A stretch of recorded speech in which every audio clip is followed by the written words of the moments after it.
Thank you. Right. Good evening, everyone. Welcome to tonight's committee meeting of Planning Committee. I'm Councillor Dave Pidwell, the chair of the meeting. And tonight we have two applications, one for Shire Oaks and one in Retford. We will get to those in probably about 15 minutes time. But first of all, we've got some business to conduct. The first of which is to make sure that everyone connected with tonight's meeting is indeed connected. So first of all, I would like to do a roll call of councillors present. So in alphabetical order, Councillor Brand.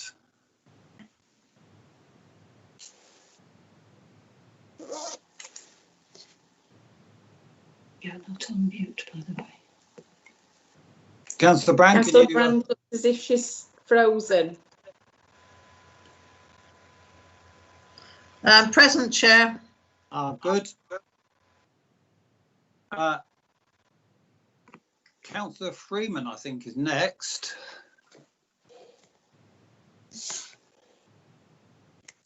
I'm here, Chairman.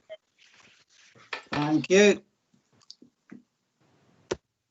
Councillor Oxby.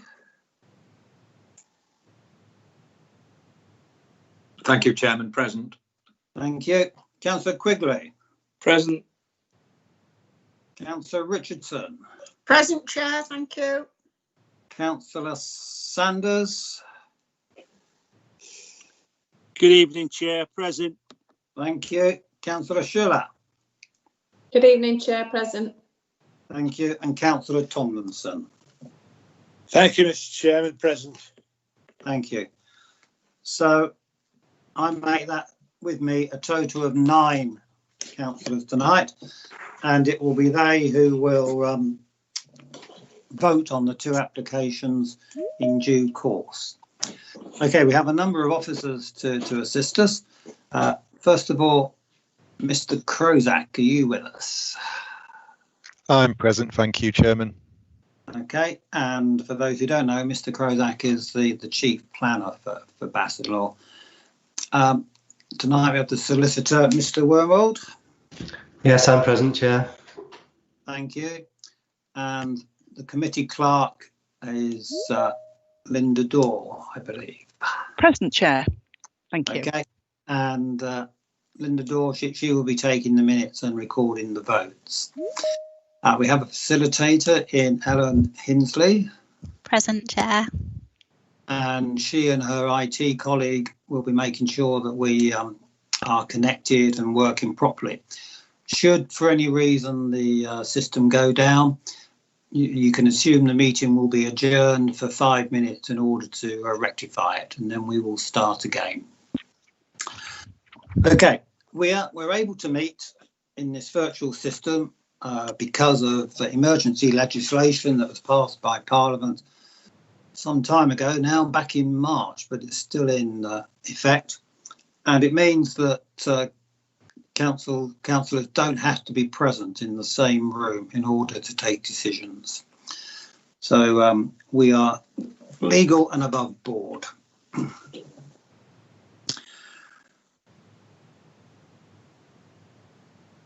So, first of all, do we have any apologies for tonight? Yes, Chair, we have apologies from Councillors Challoner and Charlesworth. Thank you. Thank you. And do we have, Mr. Wormald, any declarations of interest by members?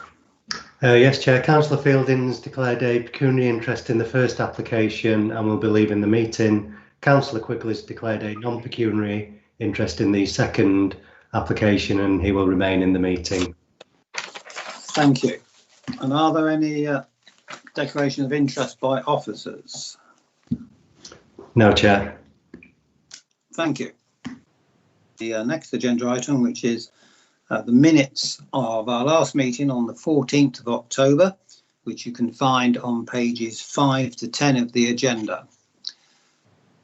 I will pause in a minute. I am assuming that members would recognise these as a true record of that meeting.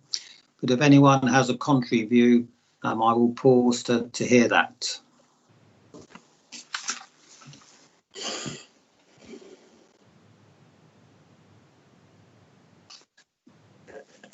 No, so they are moved as a true record. Thank you. Agenda item number 4 is minutes of planning consultation group meetings held between the 5th and the 19th of October. And again, they're in the agenda pack, pages 11 to 24.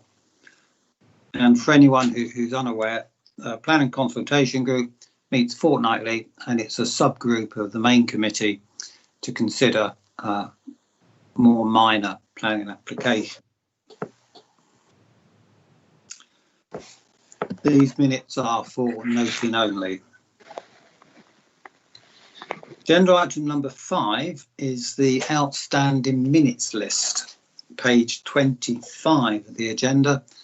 There are 2 items on that, and they are due to be reported on next August. Thank you. So we're going to move on to the 2 applications now. Agenda item number 16 is the public interest test. Ms. Beverly Alderson Sandbrook, Head of Regeneration, has deemed that all the reports on tonight's agenda are not confidential.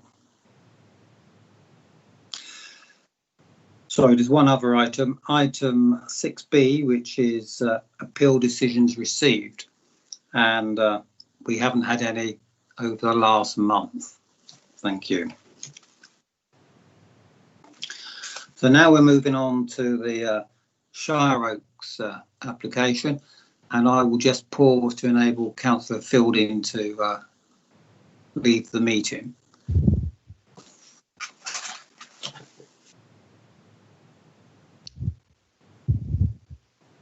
Is someone able to confirm that Councillor Fielding's left? I'm just watching. I think my system's going a little bit slowly, bear with me.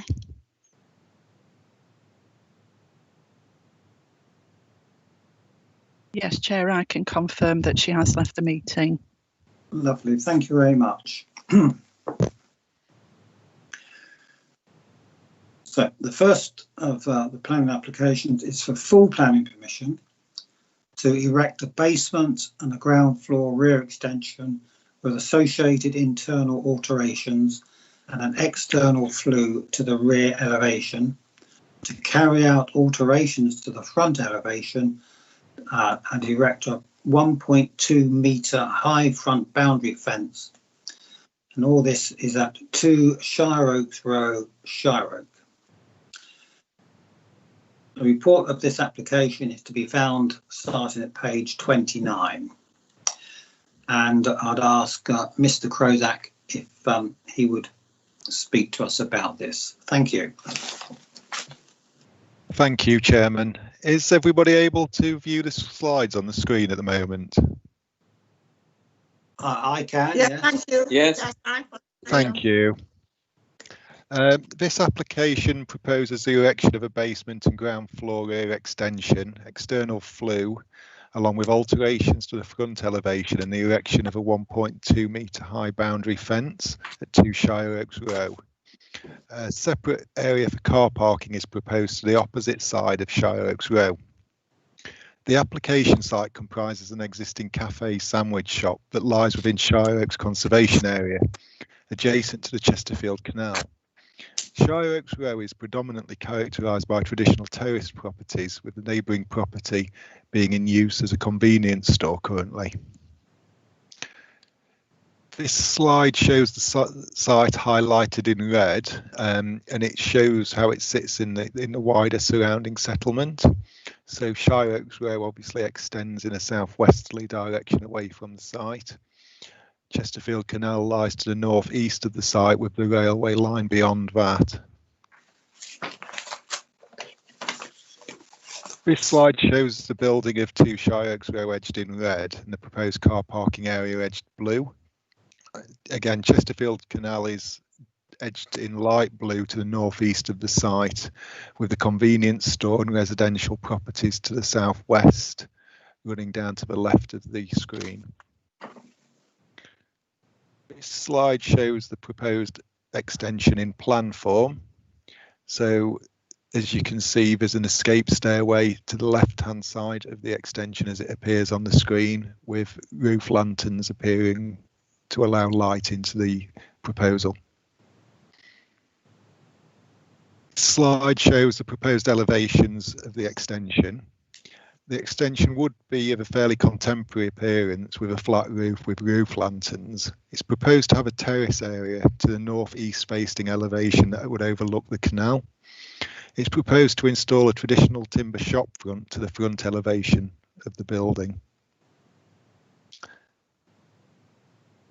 That's the existing internal layout of the building. And this slide shows the proposed internal layout of the building. Again, the stairs that extend from the terrace would be for an emergency escape purpose only and would not allow customers any access to the external rear of the site. So moving on to the photographs, this slide shows the front elevation of the building and an adjacent convenience store. This is a slide showing the side elevation of the existing building, with the convenience store to the left and a detached dwelling to the rear of the site. This shows the existing rear elevation of the building, so it can be noted that the site does fall from front to rear, effectively giving a 3-storey scale at the back of the property. This slide shows the rear of the application site, looking from the northern side of the canal. And this slide shows the proposed car parking area that would be used by customers of the cafe. So that is where the white car is, on the right-hand side of the white fence. This is another slide showing the rear of the property and the detached property that lies to the rear. In terms of the report, consultee comments are summarised on pages 31 to 34. It should be noted that there are no objections from consultees in respect to this proposal. Councillor Presley has raised an objection to the proposal on the grounds that the proposed extension would result in a use that would result in noise and disturbance to the neighbours on Shire Oaks Row. And the parking solution isn't considered to address the on-street parking on Shire Oaks Row and will again cause noise and disturbance to immediate residents. Just as a correction within the report, there have actually been 2 objections and 12 letters in support of the proposal received as amended. And these are summarised on pages 34 and 35 of the report. So the report makes it clear that the principle of the development is considered to be acceptable and the site is considered to be in a sustainable location for the development proposed. Pages 36 and 37 of the report set out that whilst the proposed extension is contemporary in design, it would be read separately from the traditional host building, and it's considered to be of a good design. As such, given the existing appearance of the building, it's not considered that the proposal would be of any significant detriment to the building itself, the setting of the adjacent canal, or the character and appearance of the surrounding conservation area as a whole. Some concern has been raised from occupiers of nearby dwellings that the proposal would have an unacceptable impact upon residential amenity due to noise and disturbance. Pages 38 and 39 of the report detail that given the existing use of the building, the size of the premises and the limited size and position of the outdoor balcony area, the proposed operation and nature of the use, and the imposition of conditions to restrict the hours of operation of the business, it is considered that the proposal would not significantly increase the level of existing noise and disturbance in the locality, such to be of a demonstrable detriment to the amenity of neighbouring residents in the locality. Concern has also been raised that the proposal would result in an unacceptable increase in on-street parking on Shire Oaks Row, to the detriment of both highway safety and residential amenity. the applicant has amended the proposal to provide a car parking area to the opposite side of Shire Oaks Row and would provide car parking for approximately 8 vehicles. Car parking on Shire Oaks Row is largely unrestricted, and it is acknowledged that there is already a high degree of on-street parking from both residents and customers to the site and the convenience store adjacent. Pages 39 and 40 of the report set out that it's considered that the parking area being used in conjunction with the cafe would mitigate the potential for excessive on-street parking on Shire Oaks Row as a result of a development, and it should be noted that the Highway Authority are content that the proposal would not result in any detriment to highway safety. On balance, it's considered that the proposal would be of no detriment to the character and appearance of the surrounding conservation area, the setting of the nearby canal, or of any significant detriment to the amenities of nearby residents.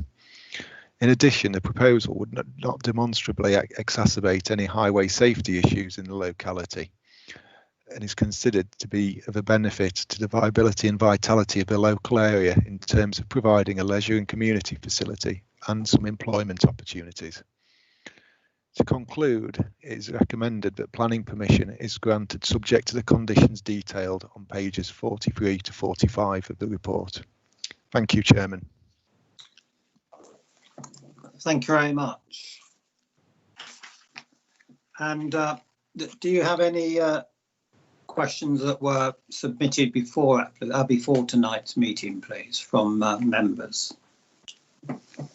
Yes, so questions from members have been received regarding the size of the parking area and whether there is any further parking availability, whether the gate onto the canal could be closed off as part of the permission, the waste collection arrangements, and whether a condition could be imposed regarding marking out parking bays in the proposed parking area and extending the drop curb that would serve this.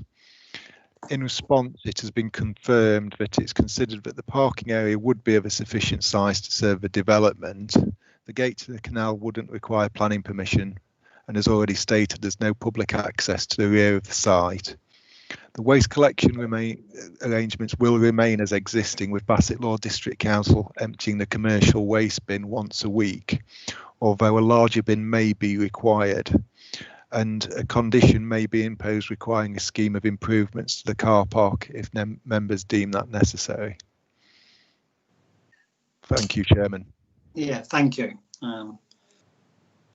Okay, we have 4 people wanting to make a contribution tonight, and the first of these is Michelle Beard, and Michelle is a supporter of this application. I'm uncertain if Michelle is speaking in person or has she submitted a written comment. I've just admitted her into the meeting, Chair. Oh, brilliant. Okay, Ms. Beard, welcome to the Planning Committee. You will have 3 minutes to speak. Are you able to hear me, first of all? Yes, I can. Can you hear me? Yeah, I can, and we can see you as well, so great. So when you're ready, you've got 3 minutes, and we will remind you when there are 30 seconds left remaining, and we would like you to be on time, please. Thank you. Thank you. Well, I'm a long-standing resident of Shire Oaks. I moved here at the age of 4 with my parents, and I've always been very close to village community, regularly attending village events. Not many seconds left remaining, and we would like you to be on time, please. Thank you. Thank you. Sorry. Well, we can hear you. So sorry, I've just been interrupted. I was, like many, sad to see the local butchers close as a key village amenity and was concerned that we would have an empty space at such a central point within the village. However, this did not materialise as Stuart and Janine thankfully took on the space. They're currently operating as a takeaway, open during the daytime to serve the local community with sandwiches and hot drinks, and this service has become invaluable, especially in the light of the situation we found ourselves in during 2020. When I found out about the long-term plans to convert the shop into a bistro to serve the community, not only during daytime hours but into the evening, I was really excited, as this is exactly what the village needs. We're growing as a community as we see more and more houses being built in the village, and it fits with social responsibility to meet the needs of local residents within the local area to provide appropriate amenities.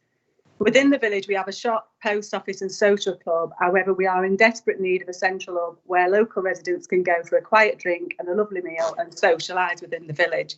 And the proposed plans for the bistro would provide this. I know that Stuart and Janine have been integral within our village, particularly through the challenges of 2020, providing a much needed food service and even supporting with deliveries for the vulnerable.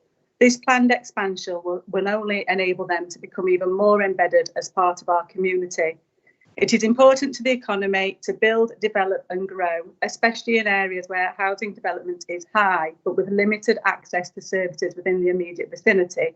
And for this reason, the bistro would keep people spending locally.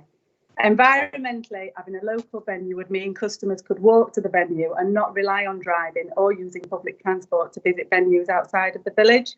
As a long-standing resident, I remember the local pub virtually next door to this proposed venue, virtually being 100% occupied by local residents.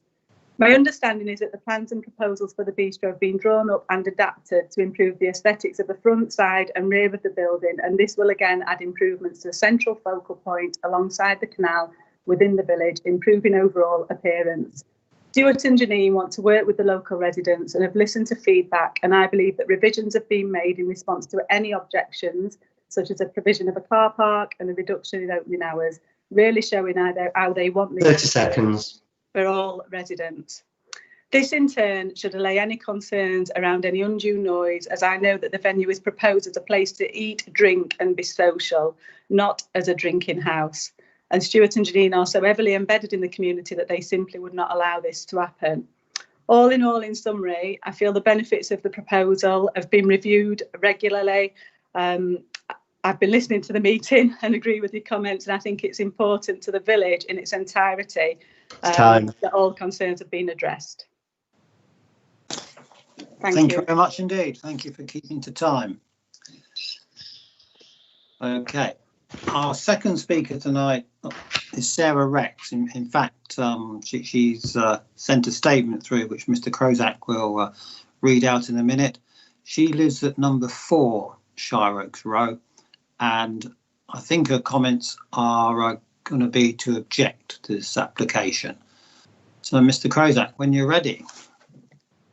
Thank you, Chairman. If you could bear with me, because I will be reading from the screen on this one. First of all, I would like to say that I do not have any objections to this application in principle, and I do feel that it would be of a benefit to the village. However, I do ask that reasonable consideration is given to nearby residents, including myself. My main objections relate to traffic, noise and road safety. Whilst I do appreciate that modifications have been made which do address some of my concerns, they do not currently address all of my concerns. Number 1, the Highways Agency originally objected to the application on the grounds of safety due to the existing traffic, lack of parking, the vicinity of the railway crossing and the entrance to RDS. This was then approved on the basis of the car park being available. However, the proposed car park has been arranged through an informal agreement. There are currently signs stating this is private. There are boulders blocking some of the entrance and signs stating that unauthorised parkers will be clamped. The current owners already park several vehicles on the car park day and night.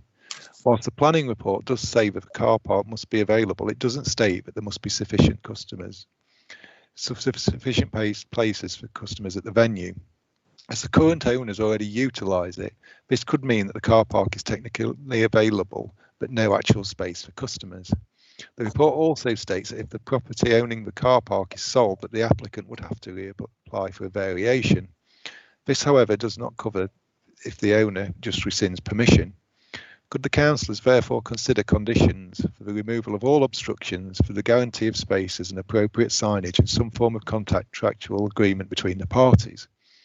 Also, within the social media requesting that visitors request residents' amenities, respect residents' amenities and do not park in front of properties. There is an error in the planning report. The area to the rear of Shire Oaks Row is not communal parking, and it is not an informal turning area. Each property owns the area within their property boundary and right of access, not right of way. Owners choose to park their cars on their property. It is not communal parking. The report states that staff and contractors for the property will use this communal area. It is not communal.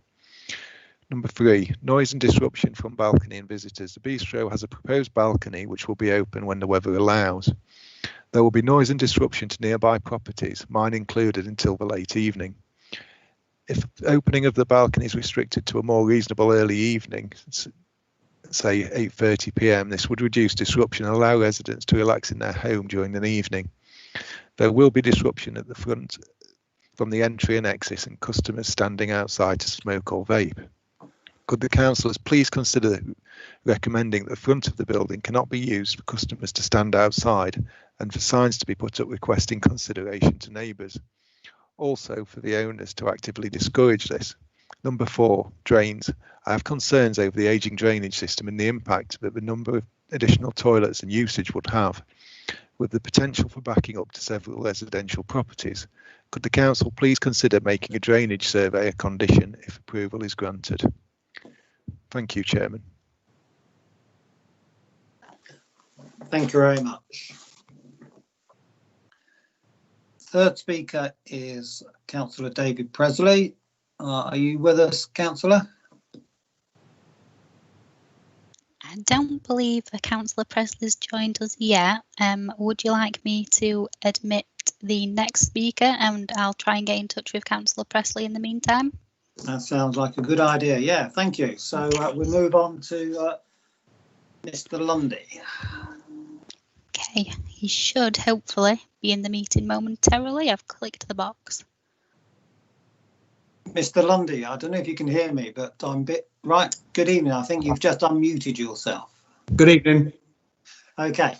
Mr. Lundy is the applicant for tonight's meeting, for tonight's application. And I don't know if you've been watching, but you have 3 minutes to speak. We would ask you to keep to time, and you will get a 30-second reminder towards the end. So when you're ready, please go.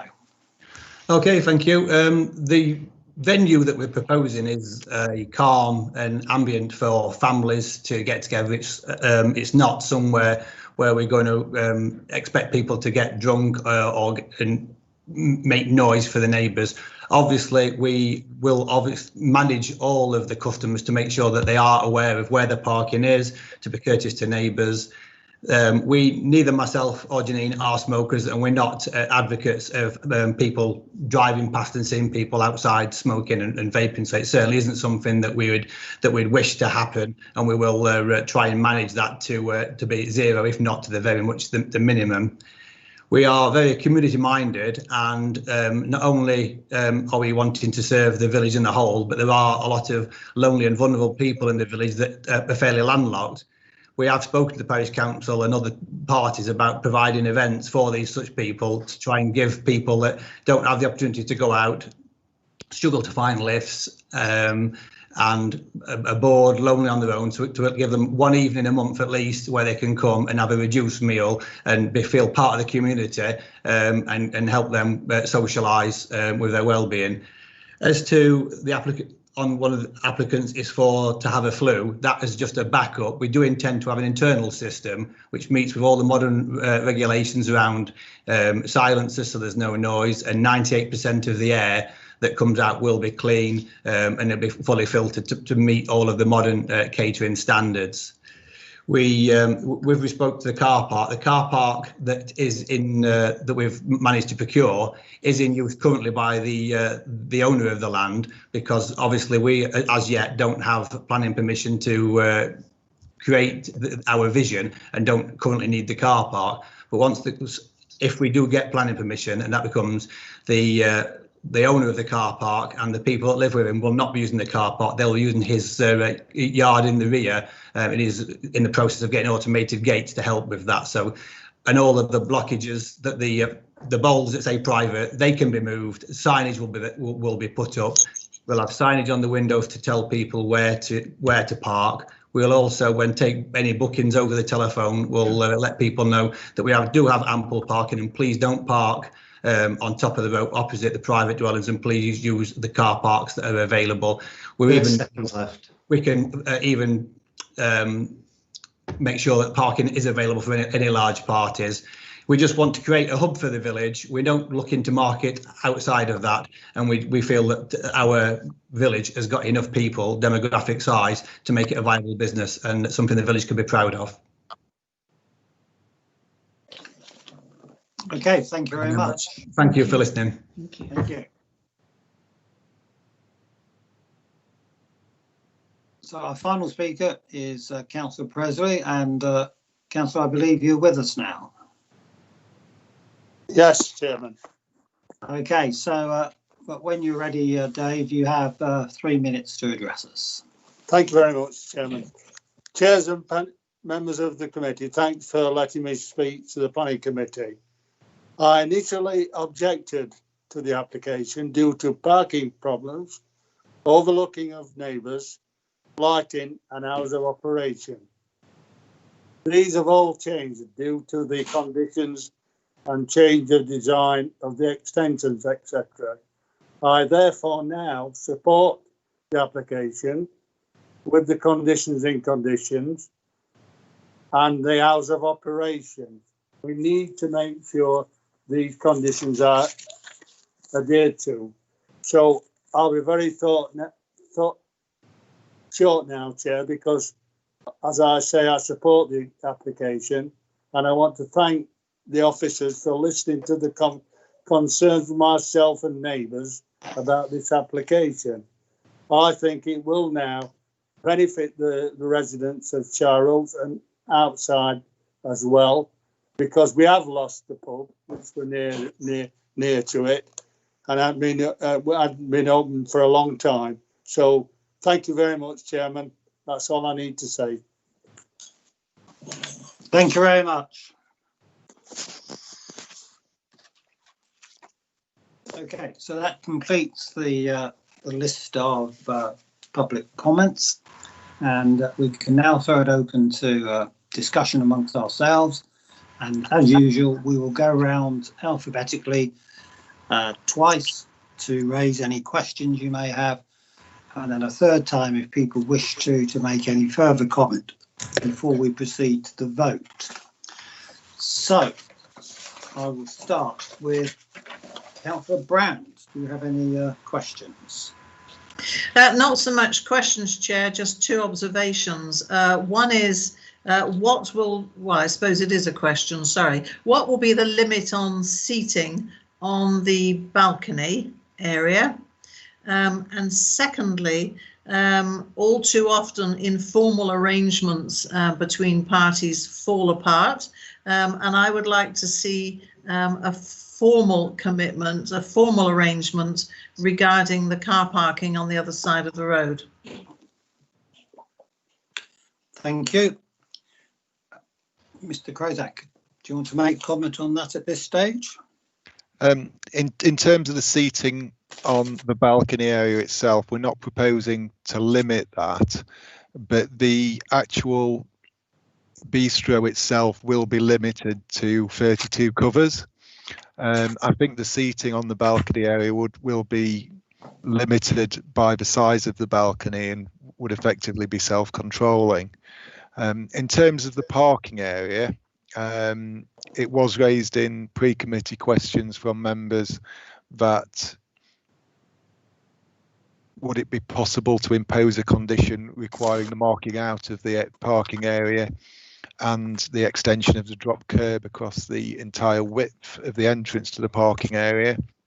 In response to that, we did comment that if members would like to see a condition imposed requiring a scheme of improvements to that parking area, those measures could be included within that to ensure that the parking is effectively marked out, is readily accessible, and concerns such as the boulders that are currently in the entrance can be addressed. Does that answer your question, Councillor Brand? Not exactly. The point I was making about the car park is that there should be a formal arrangement between the owner of the car park and the applicant, so that in the unfortunate event that they fell out for some reason, that the car park doesn't disappear. So it would need to be you know, some sort of formal letter of intent or something like that, whatever you might call it. It is my understanding that there is that between the owner of the car park and the applicant, and the conditions imposed on the planning permission would mean that if that car parking area became unavailable for whatever reason, the applicant would need to reapply to us to vary those conditions, which would effectively involve the reconsideration of this application again. So that would then require them to find alternative parking provision elsewhere if we considered it unacceptable to lose that altogether. Okay, well, thank you for that. Thank you. Yeah, thank you. Councillor Freeman, do you have any questions at this time? No questions this time, Chairman. Thank you. Thank you. Councillor Oxby, do you have any questions or comments? Thank you, Chairman. No questions or observations at this stage, or likely to have any later, Chairman. I'm quite happy with what I've seen. Thank you. Thank you. Councillor Quigley, any questions? No, Chairman. I think all the issues that the residents locally have raised have been addressed between the planning department and the applicant. Thank you. Councillor Richardson. Yes, Chair, just a comment, please. If all the conditions are put in place by Mr. Lundy, then I'm very happy at the moment not to have any more comments. I'm just wondering how we would monitor these, or whether the conditions would be put in place if the application is approved. Thank you, Chair. Well, it would fall down to planning enforcement, wouldn't it? And the eagle eye of councillors and others in the village to alert enforcement to any potential breaches, I guess. Yes, Chair, as long as conditions are put in and I do get what you mean, but I still think conditions in place are more advisable than just leaving it and saying the probability. I think what Mr. Lundy's come out with, and residents, car parking is the main issue, really, parking in the streets outside houses, and he's addressed that quite clearly, and I understand that he's trying his best, to do everything, and he's actually, agreed with what has been said, but it's just the conditions and make sure that they're in place. I know it's the enforcement team and the wards, but I'm sure Mr. Lundy's quite capable of making sure that everyone is listening and all his customers are enforcing these rules, So, yes, that's the only thing. Thanks, Chair. So, are you content with the, I think it's 15 conditions that are proposed, or did you want to propose another one or more? No, I'm quite happy with the conditions as long as they are a part of the process of saying, granting, that's all, Chair. And I don't think any more have come out from that. Thank you. Okay, thank you. Councillor Sanders, do you have any questions? Thank you, Chair. No questions at this time, and no further questions in the following rounds. Thank you very much. Councillor Shiver, do you have any questions? I think mine are predominantly observations. I do think that we do need the scheme of improvements on the parking area, as John pointed out earlier, so that and as Hazel, I do agree with Hazel in her comments that formal agreements are much better than an informal kind of word of mouth agreement that is in place at this moment in time. I just wanted to then pop back to the, I think it was the lady from number 4 Shire Oaks Row. She talks about the late nights and the potential noise from the balcony area. Is there any screening proposed on the side of the balcony area which would go onto the residential properties? And if not, is that a possibility? Mr. Kozak, do you want to address any points there? In terms of the balcony area, it would be largely enclosed, so the roof would be enclosed. The only open side of the balcony would be facing Chesterfield Canal, so it would just overlook that canal. The resident to the northwest of the site would be screened by a timber enclosure, so that would prevent any overlooking and noise disturbance to that property. So that's the one immediate neighbour. Yeah.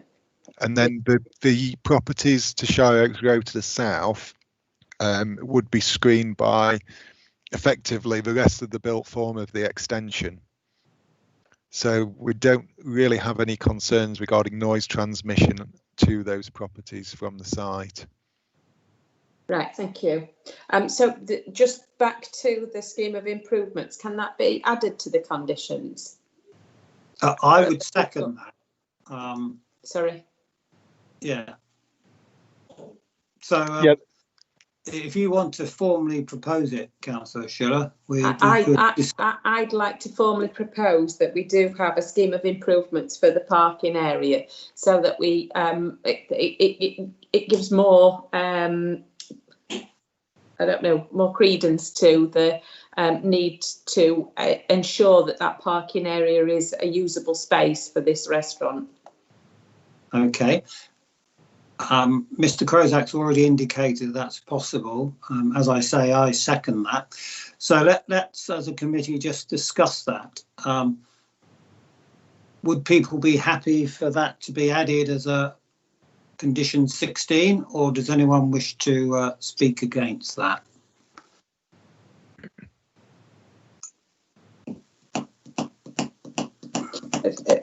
In actual facts, it's something that would need to go ahead anyway, regardless of whether we put it in the conditions or not. But I think putting it in the conditions actually does formalise it, and it almost speaks to what Hazel was saying. It's more of a formal agreement if it's if there's signage and it's brought up to a car parking standard. Yes, I haven't seen anyone indicate a wish to speak against that inclusion, that condition inclusion. So, Mr. Crozak, could you give us a form of words to capture what we're wanting as an extra condition? Putting me on the spot, I'd word it something along the lines of the proposed bistro shall not be open till members of the public until a scheme of car parking improvement works have been agreed in writing with the local planning authority and fully implemented on the site. Okay. So that would allow some construction to take place, but they wouldn't be able to occupy and open the business until that scheme has been agreed and implemented on the ground. Yeah, that sounds good.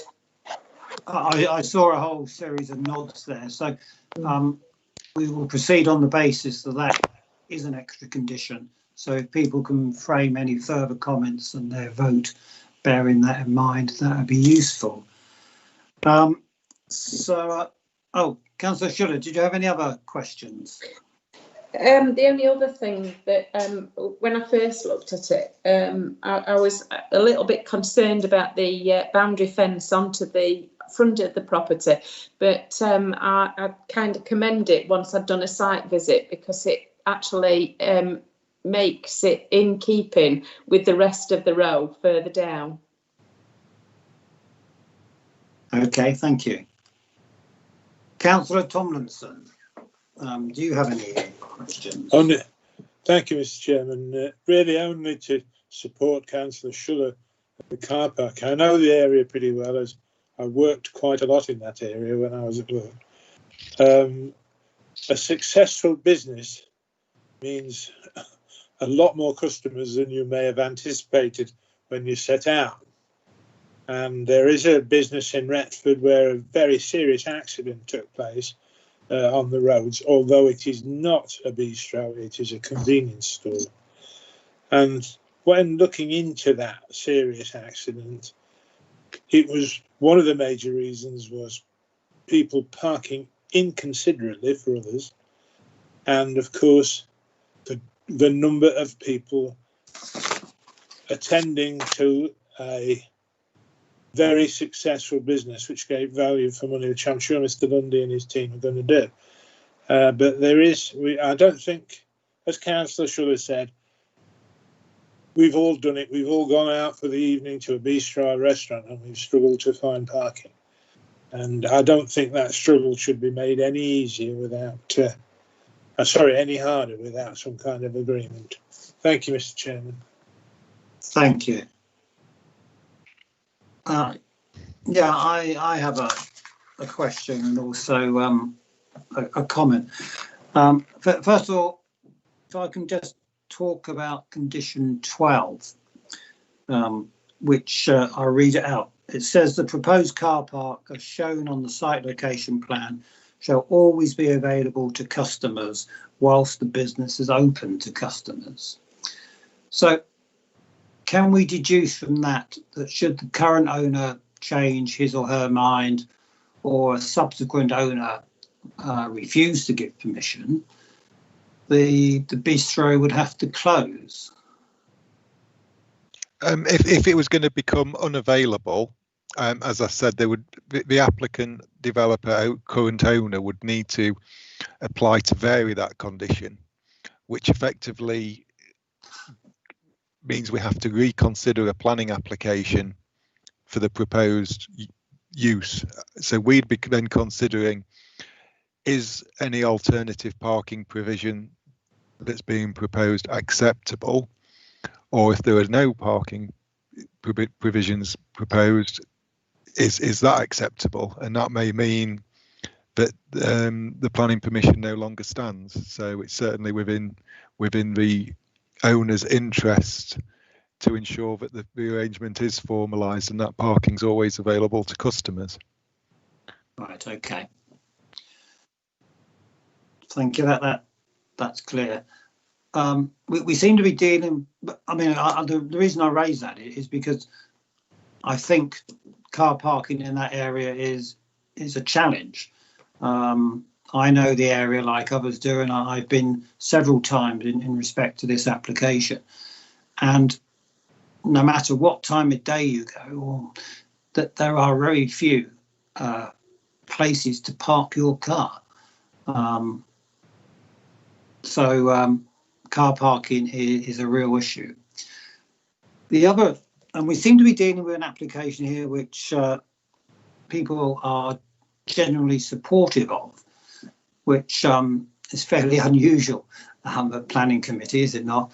But we are dealing with that in this situation, and we seem to have a very obliging applicant who wants to do the best by the community, as well as making a living from it, of course. So does that raise the question about Mrs. Rex's issue over noise from the balcony? I appreciate that it doesn't face her property and it's sort of enclosed on 3 sides. But would it be reasonable for this committee to condition or at least make a note that the balcony should be closed at, say, 9 o'clock of an evening? And that would clearly reduce any noise threat considerably. So I'm happy to propose that as a condition if I get a seconder, and if Mr. Krozak says that is a reasonable condition to impose.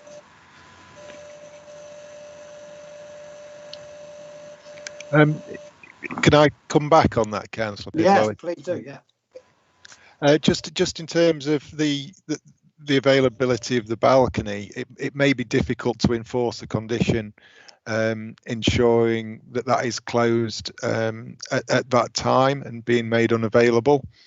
Obviously, monitoring opening hours of the business itself is fairly straightforward, whereas in the summer months, it may be the case where the doors of the balcony are open to allow diners a view out over the canal and obviously fresh air into the extension itself. And it may be just very difficult to draw the line between are people using that balcony or are they just sitting inside the restaurant enjoying a meal. So it may prove very difficult to actually enforce that. And obviously any conditions need to be meeting of the 6 tests, and one of those is the condition needs to be enforceable by the local planning authority. Okay, so your advice is that shouldn't be a condition. Can I just please do say, from my point of view, if there was a particular noise issue, would that not be something that would be referred to our environmental team? Environmental health do have a statutory obligation to investigate any statutory noise nuisance. So if it's noise resulting in a detriment to residential amenity, for example, they do have an obligation to investigate that. And any if they do find that there is a statutory noise nuisance, obviously I'm not an environmental health officer, so I can't speak to the tests to determine that, but I do know that where there is a noise nuisance identified, they do work with the owners and they have the power to serve notices to ensure remediation measures are included in the use or the business. So there is the other legislation there to deal with that, as you're saying, Councillor Schuller. Thank you. Okay. Right, we will go around again then. Councillor Brand, any further questions or observations? Nothing else, thank you, Chair. Okay. Councillor Freeman. No questions, Chairman, thank you. Or any comments later? No. Councillor Freeman? No comments for later. Okay, thank you. Councillor Quigley, any further questions or comments? You've missed out Councillor Oxby. He indicated previously he didn't. Oh, right, he said no, has he? Well, just an observation in terms of noise. I get more noise from my neighbours having barbecues in the summer than it's likely to come from the number of people that are in that cafe and on the balcony at night. But that's a personal view. So nothing else to add. No further comment. Thank you very much, Councillor Richardson. Any further comments or questions? Just to comment, Chairman, there used to be a public house there. I don't really see the difference between a cafe and a public house. You get more noise from a public house and people drinking late at night, and it's closed down. So I have got no objections actually to that. But there is 32 covers going to be made. Whether they do that all in one night and the car park is sufficient, then that's a question for everyone else to answer. But it's quite a bit of a problem, I would think, in that area, stating that you were saying about car park and the owner, but the owner still hasn't got the car park under wraps yet, acquired, owing to not yet having the application approved. So it'd be interesting to see what comes forward from that. But I have no further questions or observations. Thank you, Chair. Thank you. Councillor Sanders said he would have no further questions. Councillor Schuller, any further comments or questions? Just one. There was something about the communal areas. Can somebody explain that a little bit more? Is it the access at the back of the Shire Oaks Row that the lady was talking about, that they're not communal areas, they're owned by the residents there? Mr. Craig, I think the reference there is, so there's an access driveway to the back of the properties that allows access to the rear of those dwellings on Shire Oaks Row.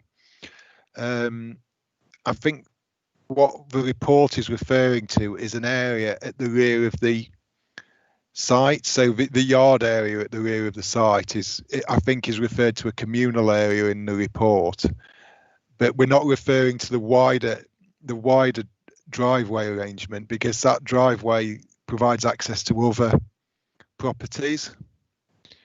So we're not intimating that the driveway and other turning area, etc., is available for car parking for contractors and staff for this business. That would actually be within the site curtilage itself. Councillor Schiller? Right, that's lovely, thank you. Do we make it really obvious in all of the paperwork, John? That's all, because this lady's obviously thinking that we're talking about it as a communal area and it's not.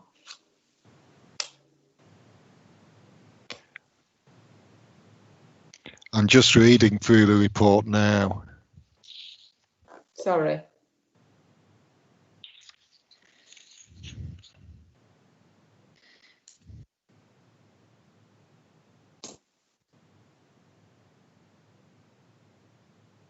There's actually nothing in the conditions that says that they can use it as a parking while they're constructing, is there? So. No, and I mean, obviously they don't have ownership of the land outside of the curtilage of the site, so it doesn't entitle them to park on that access way and block any residents. So yeah, that would all have to take place within their own site. Yeah. Okay, then, lovely. Thank you. Councillor Tomlinson, any other questions or comments? Can you unmute, please, Councillor Tomlinson?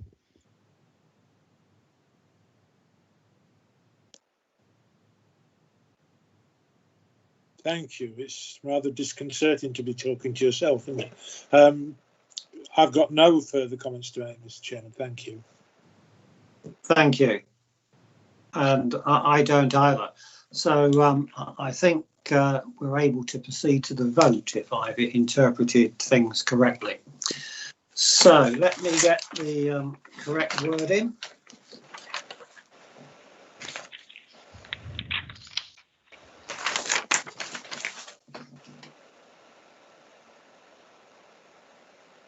The recommendation as set out on pages 42 to 45 is to grant planning permission subject to the conditions outlined in the report, plus the additional condition about a scheme of works to the car park.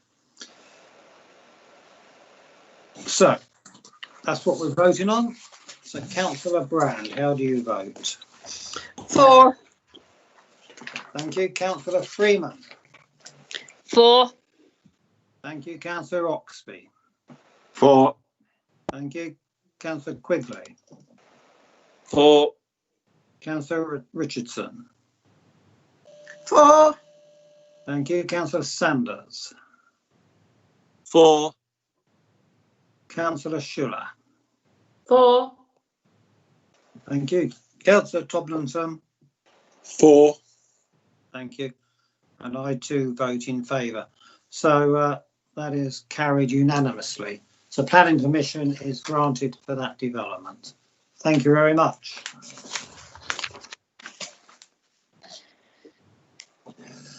Can we endeavour to get Councillor Fielding reinstated? And Councillor Brander, are you still planning on leaving us shortly or no? Well, I will be leaving, but I can hang around for about another 15 or so minutes, if that's all right. Delighted to have you. Yeah, good. Right. So, Councillor Fielding back, so welcome. So the second. Thank you very much. Okay.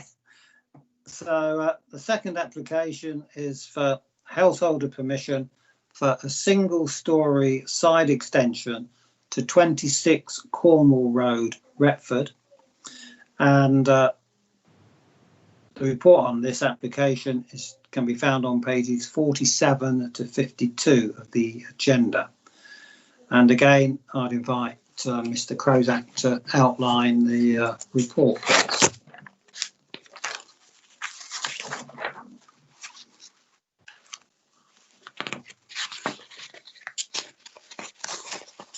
Yeah, I can see the slides.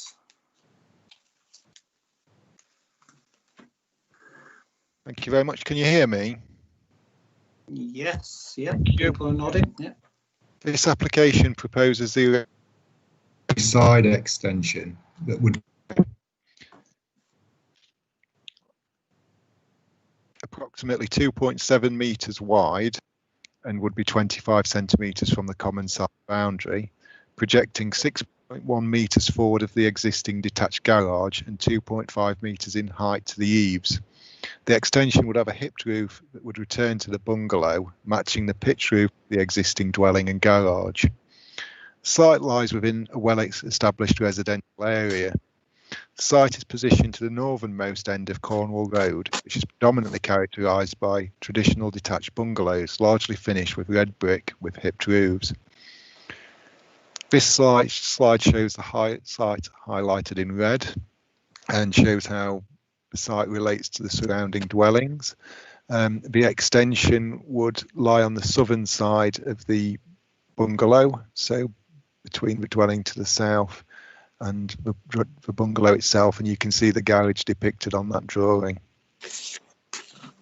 This slide shows the front elevation of the property as existing. So this shows the garage in the background that sits toward the rear of the property. This slide shows the proposed front elevation of the property. So you can see that the extension would sit in front of the existing garage and would have a hipped roof.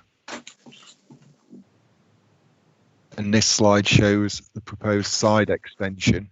So to the right hand side of this image is the existing garage that would link to the proposed extension.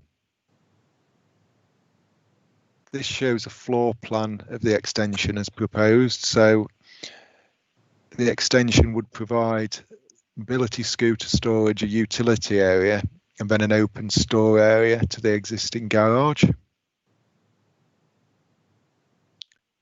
This slide shows a photograph looking toward the site. So the subject site is the bungalow that has been recently re-roofed with the red tiles.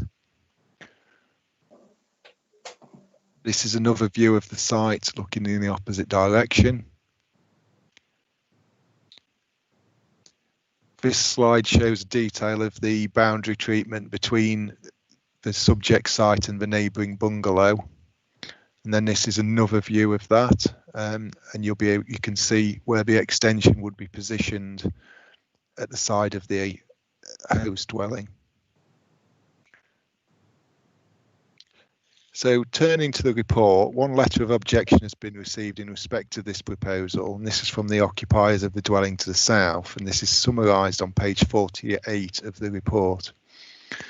The main concerns of the adjoining occupiers are the increased overshadowing from the extension, exacerbating the overshadowing to the side door and kitchen window, and concern regarding what will happen to the existing boundary fence to the side of the site.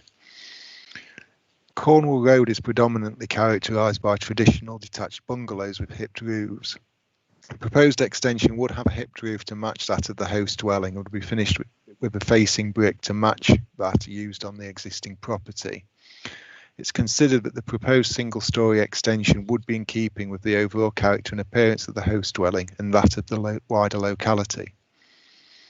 As already stated, the occupiers of the neighbouring dwelling have raised concerns regarding the overshadowing impact of the extension proposed. The adjacent bungalow lies to the southeast of the bungalow to be extended. As such, the northwest facing elevation and its door and window openings are primarily in shadow throughout the day.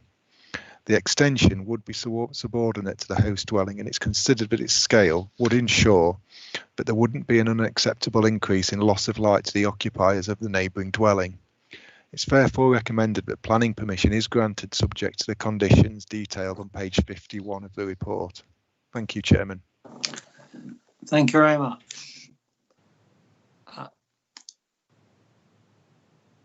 Can you summarise any pre-committee questions, please, asked by members? Yes, so questions from members have been received regarding what is proposed for the existing garage space and the impact of the development upon the neighbouring occupiers regarding loss of light. In response, it was confirmed that it is proposed to convert the garage into a store and that any use of the garage for purposes ancillary to the main dwelling would not require planning permission, and that officers consider that the scale and the relationship between the extension and the neighbouring dwelling, they do not consider that the proposal would have an unacceptable impact in terms of overshadowing. Thank you, Chairman. Thank you. We don't have any public speakers for this item, so I will go around committee members as before. Councillor Brand. Thank you, Chair. Yeah, can you tell me what materials the existing garage is made of and what would be the connection between the two? Between the garage and the new extension? The existing garage is brick built. So as you saw on the photos, the existing dwelling is built of a red brick, but does have a painted panel of bricks on the front. So the existing garage is of a brick matching that, and the extension would be built to match that and would attach to the garage as it would the host dwelling. So it would, as any extension would attach to a property, the bricks would be coursed into those of the existing garage. Okay, thank you. Councillor Fielding, do you have any questions? No, thank you, Chair. Thank you. Councillor Freeman. No, thank you, Chair. Thank you. Councillor Oxby. No, thank you, Chairman, not at this stage. Thank you. Councillor Quigley. Thank you, Chair. I just speaking from personal experience, had the displeasure of my neighbour in the old days before we used to get notification in building right onto the boundary, and for officers to say that lack of light in a kitchen is not detrimental to living is to me a little bit fatuous, because certainly we spend a lot of our time eating meals in the kitchen throughout the day, breakfast, lunch and evening meals. I'm fortunate enough to have a long kitchen with another window at the other end, so it didn't cause us too much hassle. But knowing the area and the bungalow as I do, I think the proposed extension almost on the boundary is going to create quite a lot of overshadowing and ruin the enjoyment of the couple next door in probably having a nice quiet breakfast in their kitchen in the morning. Thank you. I didn't detect a question. Did you want Mr. Crozat to comment on that or not yet? I think that's an observation, Chair. I don't Yeah. know if John wants to come back and with a counter comment. I'm quite happy to hear from him, but I'm just speaking from bitter experience. Yeah. Mr. Crozat, do you want to comment on that? I obviously can't comment on any extension that's adjacent to Councillor Quigley's property. Yes, I don't know the details of that. I don't know the relationship or the orientation. Given the relationship between these properties, the extension is almost to the north of the adjacent property, and there's already an existing boundary treatment. So the extension is subservient, subordinate to the existing property. And it should be noted that if the extension was approximately 10 centimetres less in height and not attached to the garage, it wouldn't actually require planning permission. So there is permitted development rights that would allow the occupiers to build an extension of a scale that, yeah, would have a very, very similar impact to the one proposed. Thank you. Councillor Quigley, do you want to come back on that or not? No, Chairman. I think John's answered the issue. I think the problem we've got is that unfortunately people don't have a right to light as much as they think they have. No, thank you. Councillor Richardson, any questions or comments? Just a clarification, please, Chair. There's no, one of the objectors we're talking about not what's going to become, what's not clear what's going to happen to the fence, because to me, that white fence, I wouldn't like that next door to me, to be truthful. But it doesn't say that they're going to, because they've removed a brick wall and put the fence up, but it doesn't say, I think they were one of the objectors quite worried about what we're going to do with it or whether it's going to be built higher or not. I can't see anything in the papers that indicate that, so I don't think there's anything that's been put in the report about the fence. I can't find anything anyway. I just thought I'd ask really whether that was a view.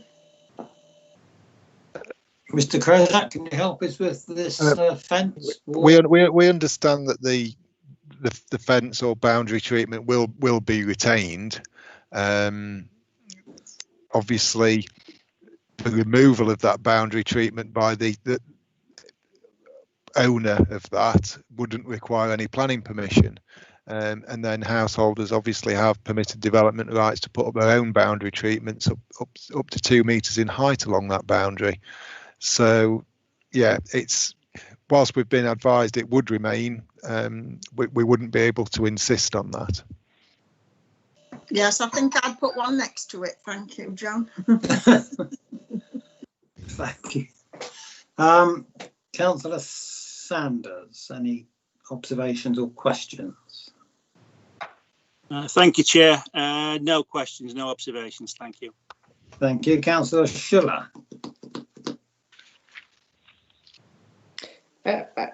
Mine was just going to be about the boundary treatment and whether it would be maintained. So thank you, Councillor Richardson. The only observation I would have is I do agree with Councillor Quigley that there will be a loss of light in this bungalow at the side, and I can't see how we've come to an understanding here that there is no significant overshadowing. It does feel that there will be some loss of light and overshadowing to the adjacent bungalow. Okay, thank you. Councillor Tomlinson. Thank you, Mr. Chairman. I've got no comments at the moment. Thank you. Thank you. And it was very remiss of me not to welcome you back, Councillor, to committee after your bout of ill health. So it's good to see you, and good to see you looking so well. Thank you very much. You're welcome. I haven't got any questions or comments, and my sense was I don't think people wanted to come back a second time, or have I misread that? If anyone does want to come back with any further comment, please speak now.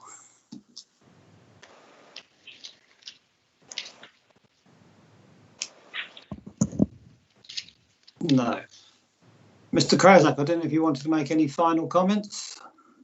Nothing further from me, thank you, Chairman. Okay then, so we will go to the vote.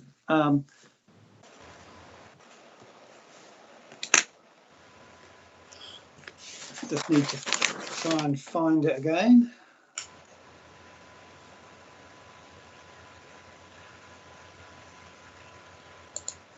Okay, so this is the grant householder permission for a single-storey side extension to 26 Cornwall Road, Retford.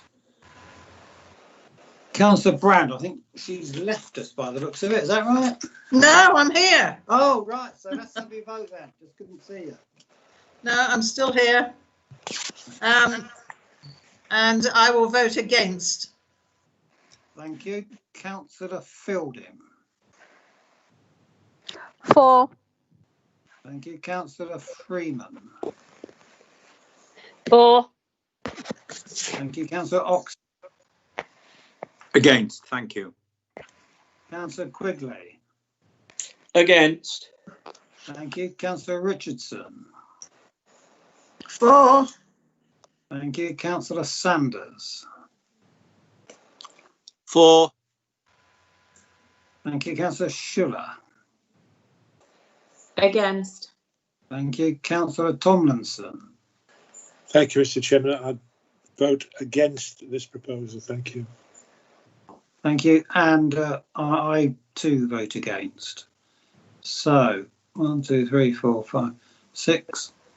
I think that is lost unless Linda Dawes going to correct me. I think that's lost 6-4. Is that right, Linda? Yes, Chair, that's correct. I have the same numbers that you have. Thank you. Thank you. So that application is refused. That completes the agenda. There's no any other business. So for your attendance and enjoy the rest of your evening. Good night all. Good night.